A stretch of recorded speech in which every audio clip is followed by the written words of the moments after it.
కావలి rural మండలంలో చౌదరిపాలెం గ్రామంలో మండువ వెంకట్రావు అన్నాబత్తిని శాషయ్య అనే రైతు ఉన్న 3 ఎకరాల మధ్యలో కరెంటు అధికారులు విద్యుత్తు 11 స్తంభాలు వేయడంతో పొలం ఎలా సాగు చేయాలి తెలియక ఇబ్బందులు గురవుతున్నామని రైతులు ఆవేదన గురవుతున్నారు. దీనిపై స్థానిక శాసనసభ్యులు కావ్య కృష్ణారెడ్డికి స్పందించి మాకు న్యాయం చేయాలని రైతులు కోరుకుంటున్నారు.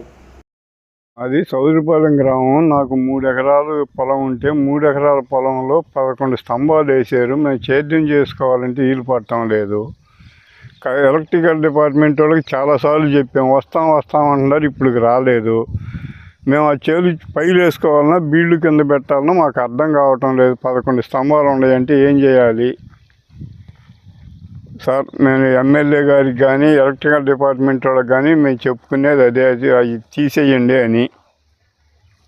అది మా మనవి సార్. మా డి గారికి చెప్పాము, వస్తామన్నారు అని చెబుతున్నారు.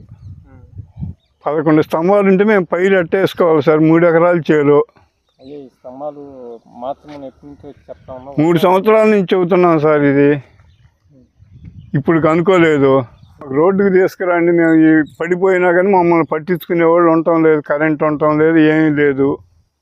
విద్యుత్ సుమారు 8 అడుగుల హైట్లోనే మాత్రమే ఉన్నాయి. ఆ వచ్చే లైన్ కింద పొలం మొత్తం చేసుకోవాలంటే చాలా ఇబ్బందిగా ఉంది. ట్రాక్టర్లు దున్నాలన్నా, ఎద్దల అరకలు దున్నాలన్నా, లేదు మనుషులు పోవాలన్నా, గిడ్డు మోపు ఎత్తుకొని రావాలన్నా 8 అడుగుల హైట్లో ఉన్నది తగిలేటట్టు ప్రమాదకరంగా ఉంది.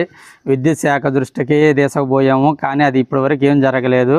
అవి ఆడ నుంచి తొలగించి రోడ్డు మీద ఏమని కోరుతున్నాము.